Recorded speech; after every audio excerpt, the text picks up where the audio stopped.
सो hi everyone, कैसे हैं आप सब। आई होप आप सब अच्छे होंगे। और आज की जो वीडियो होने वाली है वो बहुत ज़्यादा ही हॉन्टेड प्लेसेस के बारे में होने वाली है। इंडिया के टॉप 5 हॉन्टेड प्लेस। क्या आप जानते हैं भानगढ़ के किले में क्या हुआ था, कुलधारा में क्या हुआ था। आज हम ऐसी ही कुछ चीज़ों के बारे में बात करने वाले हैं कि इन जो हॉन्टेड प्लेसेस हैं इनकी बैक स्टोरीज़ क्या है, ऐसा क्या हुआ था इन प्लेस में जो ये इतने ज़्यादा हॉन्टेड माने जाते हैं। जिसमें कि सबसे पहला है आप सबका फेवरेट होने वाला भानगढ़ का किला, दूसरा होने वाला है कुलधारा, तीसरा होने वाला है डुमस बीच, चौथा होने वाला है डलाओ हिल्स और पांचवा होने वाला है शनिवार वाड़ा। आप सबने इनके बारे में सुना तो बहुत होगा, लेकिन क्या आप इनकी रियल बैक स्टोरीज जानते हैं? तो आइए बात करते हैं सबसे पहले भानगढ़ के किले के बारे में। तो ऐसा क्या हुआ था भानगढ़ के जिसकी वजह से उस भानगढ़ को बिल्कुल ही खंडर और शापित माना जाता है। कहा जाता है कि एक तांत्रिक की वजह से वो आज पूरा किला खंडर बन चुका है। ऐसा खंडर जहाँ पर लोग जाने से भी डरते हैं और यहाँ तक कहा जाता है कि वहाँ पर जाने के बाद इंसान को बहुत अजीब अजीब सी आवाज़ें आती हैं, किसी लड़की के रोने की, चिल्लाने की। और तो यहाँ तक कहा जाता है कि वहाँ पर जाने के बाद आपके फ़ोन, कैमरा, ये सब चीज़ें वहाँ पर नहीं चलती हैं, अचानक ख़राब हो जाता है सब। कहा जाता है कि एक तांत्रिक की वजह से ये सब होता है। उस तांत्रिक का नाम था सिंगा और कहा जाता है कि ये बहुत ही पावरफुल व्यक्ति था।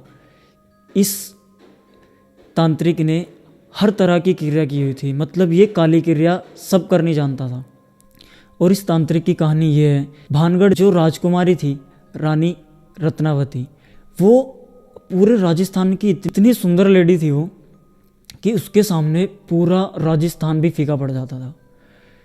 जब वो सिर्फ 17 और 18 साल की थी तब से उनकी विवाह को लेकर बहुत सारे उनके पास उनकी शादी के बहुत सारे रिश्ते आया करते थे, बट उन्होंने कभी किसी को भी हाँ नहीं की, पता नहीं क्यों। और अचानक ही जिस तांत्रिक की मैं बात कर रहा हूँ, सिंगा, इस तांत्रिक की राजकुमारी रत्नावती पर नज़र पड़ती है और वो उनके प्यार में इतना ज़्यादा पागल हो जाता है कि उसके पास और कोई भी चारा तो था नहीं कि वो राजकुमारी के आसपास जा सके। बट वो करता ये है कि वो राजकुमारी के ऊपर तंत्र क्रिया करनी शुरू करता है जिससे वो राजकुमारी को पा सके। बट ऐसा पॉसिबल नहीं था कि वो राजकुमारी के आसपास जा सके। तो एक दिन जो राजकुमारी की दासी थी वो बाज़ार में उनके सिर में जो तेल लगाया जाता था वो लेने के लिए आई थी और उस तांत्रिक ने उस तेल पर कोई क्रिया की, जिस क्रिया के बारे में राजकुमारी को पता लग गया था। राजकुमारी को ये सब पता चला कि एक तांत्रिक उनके ऊपर ऐसी ऐसी क्रियाएँ कर रहा है।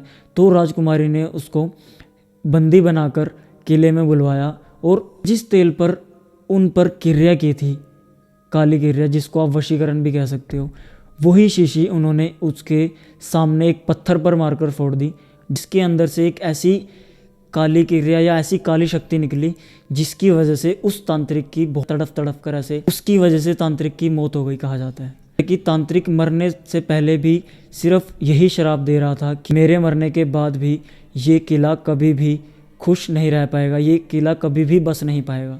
कहा जाता है कि उसकी वजह से ये किला आज भी श्रापित है। अब इमेजिन करो कि आज से कुछ साल पहले भी ऐसा हुआ करता था, या लोग इतने नेगेटिव भी थे, या वो इतनी काली शक्तियों के बारे में जानते थे कि वो किसी को वशीकरण ऐसी ऐसी चीज़ें किया करते थे। और कहा जाता है कि इसके पीछे एक और कहानी भी है जिसमें एक बाबा बालानाथ थे जिनकी वजह से दोबारा बनते बनते भी खंडर बन गया। कहा जाता है कि इस किले का निर्माण दोबारा किया गया था 17वीं शताब्दी में। एक राजा थे जिनका नाम था माधव सिंह। किले को दोबारा बनाने की शुरुआत की तो उन्होंने एक बाबा जी से अनुमति ली या उनसे आशीर्वाद लिया कि बाबा मैं इस चीज़ को दोबारा बनाना चाहता हूँ, पहले जैसा खुशहाल हर एक चीज़ दोबारा शुरू करना चाहता हूँ।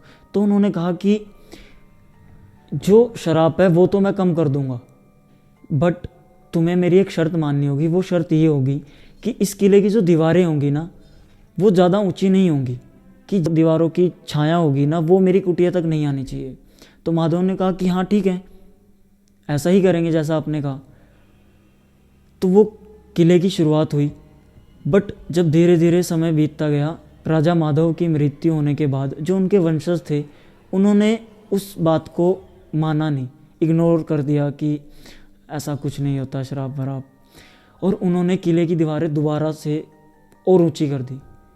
बाबा बालानाथ जी ने जो कहा था माधव से कि इस दीवार की कभी छाया मेरी कुटिया तक नहीं आनी चाहिए, और वो छाया आज कुटिया तक पहुंच चुकी थी। कहा जाता है कि जब बाबा उनसे बात करने के लिए गए, उनसे जो उनके वंशज थे, कि तुम्हारे पिताजी से मेरा ये वचन हुआ था, तो उन्होंने उनकी बात नहीं मानी। तो बाबा बालानाथ जी ने उनको दोबारा से शराब दिया था, जिसके बाद कहा जाता है कि वहाँ पर अचानक ही कुछ टाइम बाद दूसरे राज्य ने हमला कर दिया या वहाँ के लोग बीमार होने शुरू हो गए। धीरे धीरे दोबारा से वो किला खंडर बनता चला गया। ये थी भानगढ़ की स्टोरी। और अब हम बात करते हैं शनिवार वाड़ा के बारे में, जो पुणे में स्थित है। बाजीराव प्रथम पेशवा जी ने 1730 में उसकी स्थापना की थी, और जब नींव रखी गई थी उस दिन शनिवार था, इस वजह से इसका नाम शनिवार वाड़ा पड़ा। और कहा जाता है कि इसकी जो बैक हॉरर स्टोरी है वो सिर्फ एक छोटी सी रियल इंसिडेंट है। कहा जाता है ना, वो अपने से ही मरवा देते हैं एक राजपाट के चक्कर में।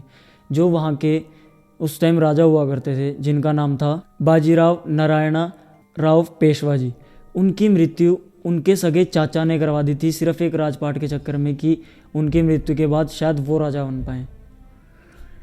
बट एक छोटी सी स्टोरी है ये। कहा जाता है कि उनकी आत्मा आज भी उस शनिवार वाड़ा में भटकती है, कि उनके साथ ये बहुत ज़्यादा गलत हुआ था, क्योंकि कहा जाता है कि उनको बहुत ही बेरहमी से मारा गया था। और थोड़ी सी ये जानकारी भी है कि अंदर बहुत ही सुंदर सुंदर से महल है, जैसे कि गणेश महल हो गया, रंग महल हो गया, ऐसी बहुत सारी सुंदर सुंदर चीज़ें हैं इसके अंदर। और जब 1818 में अंग्रेज़ों के हाथ में आने के बाद 1828 में अचानक आग लगने के कारण ये पूरा शनिवार वाड़ा एक खंडर बन गया, जिसमें अभी के टाइम पे सिर्फ और सिर्फ वहाँ पे जला कुचा जो बचा कुचा था ना, वो पत्थर रह चुका है, जिसकी वजह से कहा जाता है कि इंडिया के टॉप हॉन्टेड प्लेसेस में आता है। ये थी शनिवार वाड़ा की रियल स्टोरी। बात करते हैं हम कुलधारा के बारे में। कहा जाता है कि आज से 200 साल पहले वहाँ पर एक ब्राह्मण समुदाय रहा करता था, जहाँ पर एक लड़की, उस समुदाय की एक लड़की ना बहुत ज़्यादा ही खूबसूरत थी, मतलब बहुत ज़्यादा सुंदर थी वो उस टाइम। और जो वहाँ के मंत्री थे ना, का नाम मैं पहले आपको बता देता हूँ, उन मंत्री का नाम था सलीम सिंह। और कहा जाता है कि उस मंत्री ने उस ब्राह्मण समुदाय को एक धमकी दी थी, कि उस मंत्री ने उस समुदाय से उस लड़की की मांग की थी। कहा जाता है कि जब ये सब होने के बाद जो वो समुदाय था और जो गांव वाले थे, उनके सामने सिर्फ 2 ही रास्ते थे, या तो मंत्री की बात मान लेना, या तो उस मंत्री की सेना के सामने खड़े होना। और गांव वालों ने सबने मिलकर बातचीत कर ये डिसाइड किया कि हम इस गांव को ही, कुलधारा को ही छोड़कर चले जाएंगे रातों रात। और कहा जाता है कि वो ब्राह्मण समुदाय ने ही उस मंत्री को श्राप दिया था कि ये कभी भी बस नहीं पाएगा। और आज बिल्कुल वैसा ही है कि कुलधारा के अंदर कहा जाता है कि वो बिल्कुल खंडर हो चुका है। वहाँ भी महसूस होता है कि यहाँ पर बहुत सारे लोग हैं या उनकी आत्माएं हैं, इसकी वजह से वो हॉन्टेड प्लेस माना जाता है। अब हम बात करते हैं डुमस बीच की। डुमस बीच के बारे में आप सबने सुना होगा, जो और कहा जाता है कि उस बीच के आसपास कुछ लोगों ने वहाँ पर एक भटकती हुई औरत को देखा है। और कुछ लोगों का ये भी मानना है कि वहाँ उसके पास ही एक शमशान घाट है और वहाँ की मिट्टी काली है। आप इमेजिन करो, काली मिट्टी कहाँ होती है भाई। वहाँ की मिट्टी काली है और कहा जाता है कि वहाँ पर अक्सर रातों को बहुत सारी अजीब आवाज़ें, ऐसा अजीब सा माहौल बन जाता है वहाँ पर रात को कि किसी की भी आज तक वहाँ पर रात को जाने की हिम्मत नहीं हुई है। उस बीच तक जो जाने का रास्ता है, वहाँ पर भी कहा जाता है कि वहाँ पर एक लेडीज़ खड़ी हुई मिलती है बिल्कुल वाइट कपड़ों में, जिसकी वजह से वो इतना ज़्यादा हॉन्टेड है। और कहा यह भी गया था कि आज से कुछ टाइम पहले वहाँ पर एक आदमी देखा गया था जिसका सिर ही नहीं था। बहुत शॉकिंग सी चीज़ है ना, बट कहा जाता है कि ऐसा ही डुमस बीच पर है और वो अभी तक की हॉन्टेड प्लेस में से एक है। और अब बात करने वाले हैं हम डलाओ हिल्स की, जहाँ पर कहा जाता है कि वहाँ पर एक स्कूल है। वो स्कूल कहा जाता है कि इतना ज़्यादा हॉन्टेड है, स्कूल में बच्चे ना होने के बाद भी आवाज़ आती है। स्कूल का नाम है विक्टोरिया बोर्ड हाई स्कूल। कहा जाता है कि ये स्कूल 100 साल पुराना है अब इमेजिन करो 100 साल पुराना स्कूल, और ये स्कूल ना दिसंबर से लेकर मार्च तक बंद होता है। और जब ये स्कूल बंद होता है तो इसके अंदर से बच्चों के हंसने की, रोने की, खेलने की, भागने दौड़ने की ऐसी ऐसी आवाज़ें आती हैं। और इसी के पास एक रोड पड़ता है जिसका नाम है डेथ रोड। कहा जाता है कि वहाँ पर जो उसके आसपास का जंगल है, वहाँ से किसी एक लाल आंखों वाली औरत को देखा जाता है, और एक बच्चा है जिसका सिर ही नहीं है। उस रोड पर जाने के बाद लोगों को एक अजीब सी औरत दिखती है जिसकी आंखें बिल्कुल लाल होती है, या कभी बहुत जंगल के अंदर से किसी के रोने की आवाज़ आती है या किसी के चीखने चिल्लाने की आवाज़ आती है। लोगों का मानना तो यहाँ तक है कि उन्होंने एक बिना सिर वाला बच्चा भी देखा है वहाँ पर रोते हुए।